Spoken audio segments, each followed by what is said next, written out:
प्यारे विद्यार्थियों, पिछले वीडियो में हमने पूर्ण संख्याओं के गुणों के बारे में अध्ययन किया था। अब हम कक्षा छठी की प्रश्नावली 2.2 को हल करने जा रहे हैं, जिसमें पूर्ण संख्याओं के गुणों के आधार पर कुछ प्रश्न होंगे जिनको हम हल करेंगे। तो जिसमें प्रश्नावली 2.2 का पहला प्रश्न है, find the sum by suitable rearrangement. उपयुक्त क्रम में लगाकर योग ज्ञात कीजिए। जिसमें ए पार्ट है 837 जमा 208 जमा 363। बी पार्ट है 1962 जमा 453 जमा 1538 जमा 647। तो इसमें हम पहला भाग लेते हैं ए पार्ट, जिसमें हम योग ज्ञात करेंगे 837 जमा 208 जमा 363। लेकिन योग कैसे ज्ञात करना है? उपयुक्त क्रम में लगाकर। अब ये उपयुक्त क्रम क्या है? उपयुक्त क्रम होगा कि 837 में मैं किस संख्या को जोड़ूं, पहले 208 को या 363 को। तो हम 837 में 363 को जोड़ेंगे। क्यों? क्योंकि अगर यहाँ 837 में अगर हम 363 को जोड़ते हैं तो इकाई के स्थान पर शून्य प्राप्त होगा। 7 जमा 3 10 की 0 असल 1, 6 3 9 और 1 10 असल 1, 8 3 11 और 1 12। तो हम देख रहे हैं इकाई के स्थान पर यहाँ शून्य प्राप्त हो रहा है। तो इस प्रकार हम इसको उपयुक्त क्रम में लगाएंगे, क्योंकि इससे क्या होता है कि योग करने में फिर आसानी हो जाती है। तो अगर इनको हम पहले जोड़ते हैं तो ये बनता है 1200 जमा 208 है। 1200 जमा 208 ये बन जाता है 1408। तो इसलिए हम किस गुण का प्रयोग कर रहे हैं? क्रम विनिमयता गुण, जिसको हम कम्यूटेटिव प्रॉपर्टी बोलते हैं। क्रम विनिमय मतलब यहाँ पर हमने इन संख्याओं का क्रम बदल दिया है। इसको पहले ले आए और इसको लास्ट में। तो ये क्यों किया हमने? 363 को पहले ले आए, क्योंकि 837 के साथ अगर इसको जोड़ते हैं हम तो हमें इकाई के स्थान पर जो अंक प्राप्त होगा वो शून्य प्राप्त होता है। तो इस प्रकार हमने उपयुक्त क्रम में इनको लगाना है।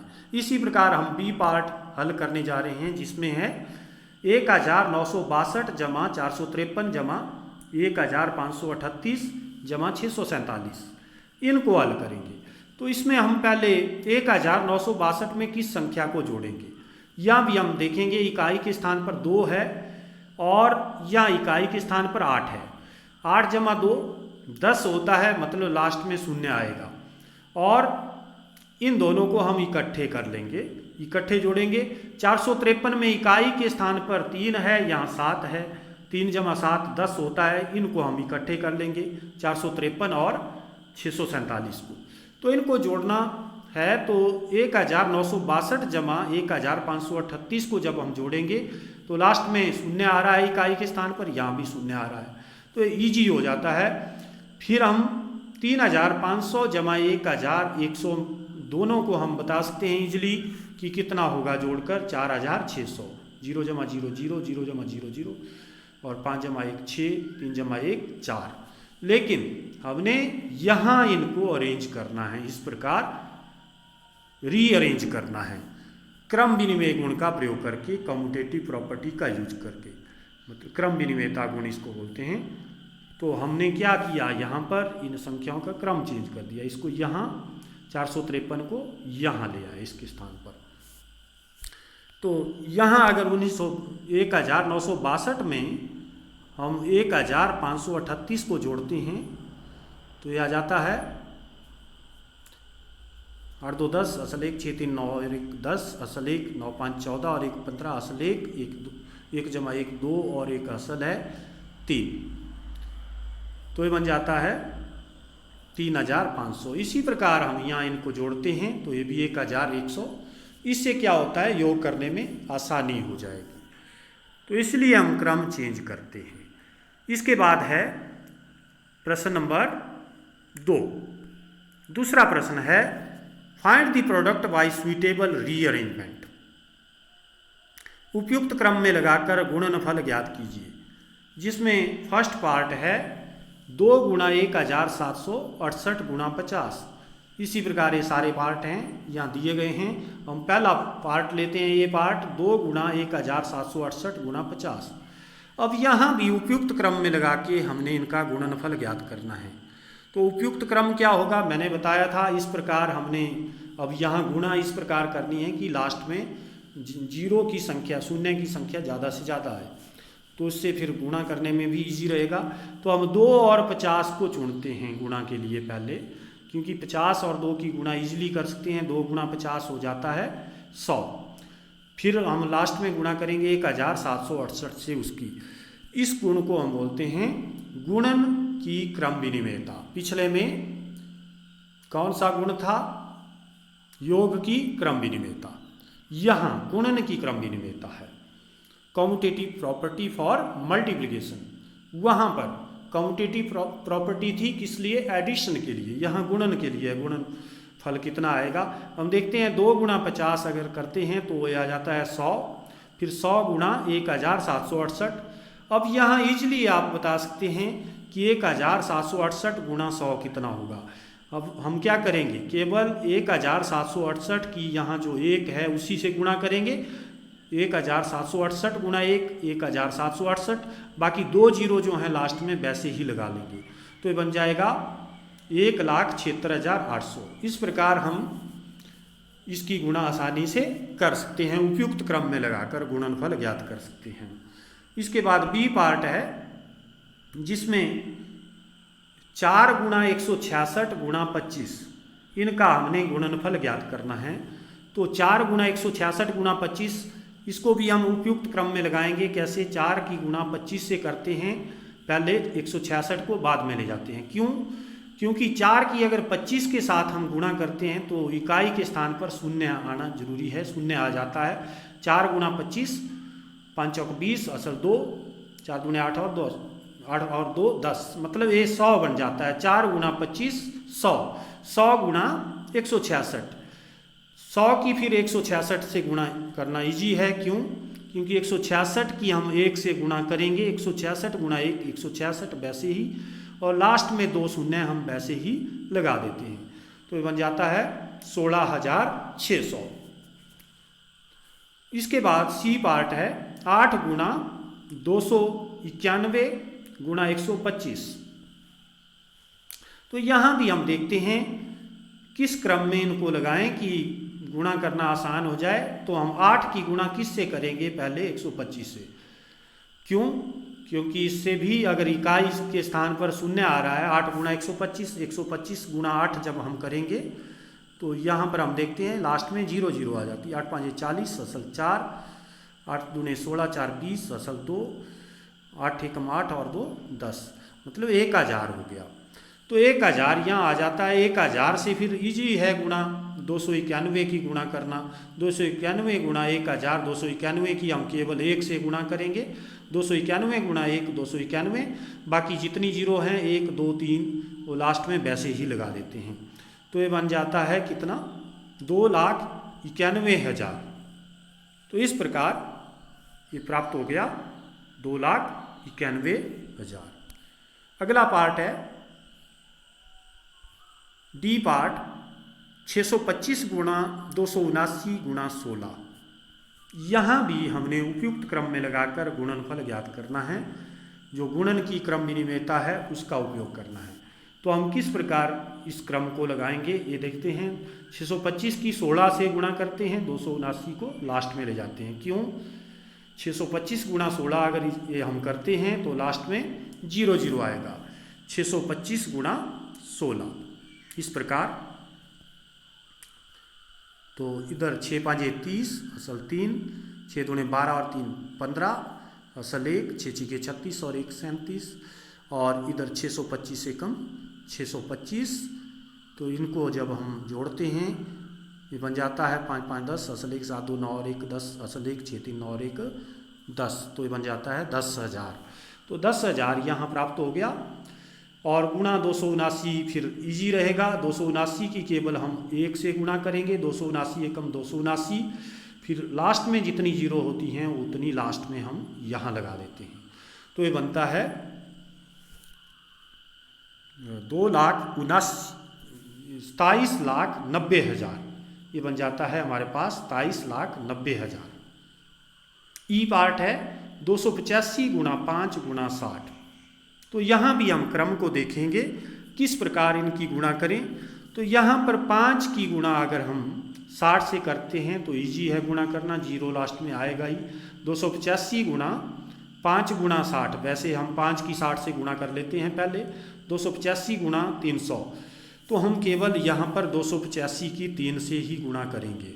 300 से गुणा करनी है तो 3 से गुणा करेंगे। 5 तियाँ 15, असल 1, 8 तियाँ 24 और 1 25, असल 2, 3 दूने 6 और 2 8, 855 आया। 3 से गुणा करके 855 को यहाँ लिखेंगे, बाकी जो 2 जीरो हैं उनको लास्ट में वैसे ही लगा देंगे, तो ये बन जाता है 85,500। इस प्रकार अब इसका जो एफ पार्ट है वो है 125 गुणा 40 गुणा 8 गुणा 25। यहाँ भी हम उपयुक्त क्रम में लगाकर इनका गुणनफल ज्ञात करेंगे, कम्यूटेटिविटी ऑफ मल्टीप्लिकेशन का यूज करके। तो 125 की गुणा करना 8 के साथ अगर गुणा करते हैं तो इस प्रकार इजी रहेगा, और 40 गुणा 25 लास्ट में 0 0 आनी चाहिए। तो 125 गुणा 8 अगर करते हैं, 125 गुणा 8 तो ये कितना हो जाएगा, 8 5 40, असल 4, 8 दूने 16, 4 20, असल 2, 8 1 8 और 2 10, 1000 यहाँ बना। और 40 की 25 के साथ गुणा कर रहे हैं, यहाँ भी 25 गुणा 4 हम करेंगे, 25 चौक होता है 100, और 1 0 इसमें है, यहाँ लास्ट में लगेगी, 1000 बन गया। 1000 गुणा 1000। अब किस प्रकार इसमें टोटल जीरो गिनेंगे हम, 3 यहाँ हैं, 3 यहाँ, 6 जीरो, तो 3 3 6, और 1 की हम 1 से गुणा कर देंगे, 1 एकम 1, तो इसमें हो जाता है 10 लाख के बराबर। 1000 गुणा 1000 ये बन गया 10 लाख के बराबर। इस प्रकार हम इनका गुणनफल ज्ञात करते हैं। अब इसके बाद जो इसका तीसरा प्रश्न है वो है find the value of the following, निम्नलिखित में से प्रत्येक का मान ज्ञात कीजिए, जिसमें पहला ए भाग है 297 गुणा 17 जमा 297 गुणा 3। इसी प्रकार ये सारे पार्ट हैं, तो हम पहले भाग को हल करते हैं, जिसमें पहला भाग है 297 गुणा 17 जमा 297 गुणा 3। तो यहाँ हम देख रहे हैं 297 17 को भी गुणा कर रहा है, 297 3 को भी गुणा कर रहा है, मतलब 297 दोनों में कॉमन है। तो इसको हम कॉमन ले सकते हैं। 297 की गुणा किससे कर सकते हैं, 17 जमा इधर 17 और इधर बचा जमा 3, 17 जमा 3 से इस प्रकार लिख सकते हैं हम। क्यों, क्योंकि जो डिस्ट्रीब्यूटिव प्रॉपर्टी है उसका हम प्रयोग करते हैं, ए गुणा बी जमा सी, ए गुणा बी जमा सी। ये हमने डिस्ट्रीब्यूटिव प्रॉपर्टी पिछले वीडियो में पढ़ा था, उसका लिंक मैं डिस्क्रिप्शन में दे दूंगा।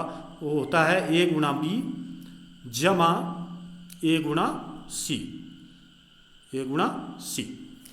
तो इसका प्रयोग हमने डिस्ट्रीब्यूटिव प्रॉपर्टी का प्रयोग करना है। यहाँ ए गुणा बी जमा ए गुणा सी दिया है, तो आप देख रहे हैं ये दोनों में कॉमन है, ये दोनों से कॉमन आ जाएगा बाहर, गुणा गुणा बी जमा सी इसके बराबर होगा। तो यहाँ भी हम 297 की पहले 17 से गुणा करें, 297 की 3 से गुणा करें, उससे बढ़िया है कि 297 गुणा इसको लिख लें, क्योंकि दोनों में कॉमन है 297, दोनों को गुणा कर रहा है। तो इसको लिखा जा सकता है 297 गुणा 17 जमा 3, 17 जमा 3, जो कि बन जाता है 297 गुणा 17 जमा 3, 17 जमा 3 बन गया 20, 297 गुणा 20। अब 297 की 20 से गुणा करना इजी रहेगा, हम केवल 297 की 2 से गुणा करेंगे और 0 लास्ट में लगा देते हैं। 297 गुणा 2 करेंगे केवल, 7 दूने 14, असल 1, 9 दूने 18, 1 19, असल 1, 2 दूने 4 और 1 5, तो ये 594 आया, और लास्ट में जो 0 है वो यहाँ हमने लगा दी है। तो इस प्रकार हम प्राप्त करते हैं 5940। तो इसका बी पार्ट है जिसमें दिया गया है, बी पार्ट 54,279 गुणा 92 जमा 8 गुणा 54,279। 54,279 गुना, इसको लिखा जा सकता है, फिर से डिस्ट्रीब्यूटिव प्रॉपर्टी का हम यूज करेंगे।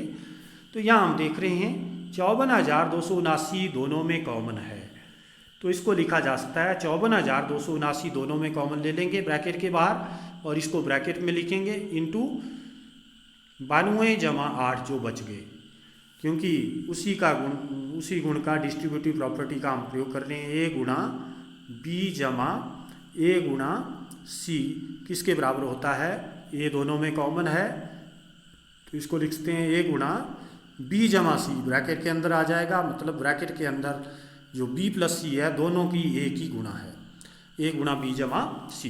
तो ये बन जाता है ए गुणा बी जमा सी, बी की जगह 92, सी की जगह 8, ए दोनों में कॉमन है जो कि 54,279 है।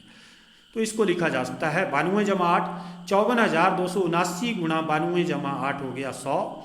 तो 100 से फिर गुणा करना ईजी रहेगा, क्योंकि 54,279 की केवल हम 1 से गुणा करेंगे, 2 जीरो लास्ट में वैसे ही लगाएंगे। 54,279 गुणा 1 बन जाता है 54,279 के साथ 2 जीरो लग जाएगी, और तो इस प्रकार ये बन जाता है 54,27,900। इसी प्रकार हम 81,265 गुणा सी पार्ट है इसका, 81,265 गुणा 169 नफी 81,265 गुणा 69 करते हैं। यहाँ भी हम डिस्ट्रीब्यूटिव प्रॉपर्टी का यूज करेंगे, लेकिन यहाँ प्लस की जगह जो साइन है अब माइनस है बीच में, तो इसको हम लिखते हैं ए गुणा बी नफी ए गुणा सी। तो ये किसके बराबर होगा, ये हो जाएगा ए गुणा, ये दोनों में कॉमन है क्योंकि, तो इसको लिखा जा सकता है ए गुणा बी नफी सी। तो इस प्रकार हम इसको लिखते हैं। तो यहाँ भी इसी डिस्ट्रीब्यूटिव प्रॉपर्टी का यूज किया। अब 169 नफी 69 ये हो जाता है 100, 81,265 गुणा 100। तो इस प्रकार हम इनकी गुणा ईजिली कर सकते हैं। 81,265 एकम 81,265 और लास्ट में जितनी जीरो होती हैं वो वैसे ही लगा लेते हैं हम, ये लंबी गुणा करने की ज़रूरत तो नहीं होती, क्योंकि लास्ट में जिन संख्याओं में 0 0 है तो उनसे गुणा करना आसान हो जाता है। तो इसी प्रकार हम इसका सी पार्ट कर लिया, डी पार्ट है, डी भाग है 3,845 गुणा 5 गुणा 782 जमा 769 गुणा 25 गुणा 218। तो इसमें इसको हल करते हैं हम। यहाँ 3,845 गुणा 5 गुणा 782 जमा 769 गुणा 25 को लिखते हैं 5 गुणा 5, 25 को लिखते हैं 5 गुणा 5 गुणा 218। ये क्यों किया आपने, क्योंकि हमें जब हम यहाँ गुणा करेंगे 769 की 5 से तो हो जाता है 3,845, जो कि यहाँ भी है। तो 3,845 गुणा 5 गुणा 782, जो कि हम पहले की तरह ही वैसे लिख रहे हैं, लेकिन 769 गुणा 5 कर देते हैं तो ये बन जाता है 3,845 गुणा 5 गुणा 218 वैसे ही रहेगा। अब यहाँ हम देख रहे हैं कि 3,845 गुणा 5 दोनों में कॉमन है, 3,845 गुणा 5 यहाँ कॉमन है, तो यहाँ हम इसको लिखते हैं 3,845 गुणा 5 को ब्रैकेट के बाहर, जो कॉमन होता है उसको ब्रैकेट के बाहर ले जाते हैं। इसको ए मान के चलते हैं हम, ए गुणा बी जमा ए गुणा सी, क्योंकि ए गुणा बी जमा ए गुणा सी किसके बराबर होता है, ये दोनों में जो कॉमन होता है, यहाँ हम देख रहे हैं दोनों में कॉमन क्या है, 3,845 गुणा 3,845 गुणा 5, 3,845 गुणा 5 गुणा, और इधर भी 3,845 गुणा 5 दोनों में कॉमन है, इसको ए मान लेते हैं। तो ए गुणा बी जमा ए गुणा सी किसके बराबर हो जाता है, ए गुणा बी जमा सी ब्रैकेट के अंदर आ जाएगा, ए की बी जमा सी के योग से गुणा। तो यहाँ पर बी जमा सी, बी की जगह है 782, सी की जगह है 218, तो 782 जमा का निशान है यहाँ, तो जमा लगाएंगे, जमा 218, तो ये बन जाता है 3,845 गुणा 5 और 782 जमा 218 जो होता है वो जोड़कर 1,000 आ जाता है। तो इसकी जब हम गुणा करेंगे, इन दोनों को जोड़कर आया 1,000।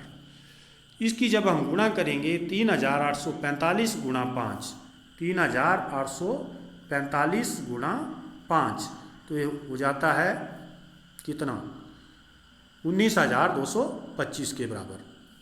19,225, 5 5 25 असल 2, 5 चौक 20, 2 22 असल 2, 8 5 40, 2 42 असल 4, 5 15 और 4 19, 19,225।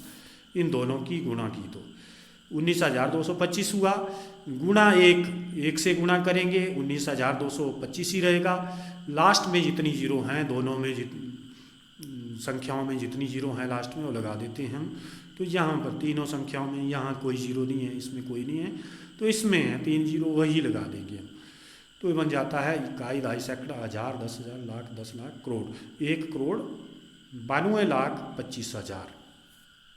तो इस प्रकार हम जो डिस्ट्रीब्यूटिव प्रॉपर्टी है उसका प्रयोग करके हम यहाँ आसानी से गुणनफल ज्ञात कर सकते हैं।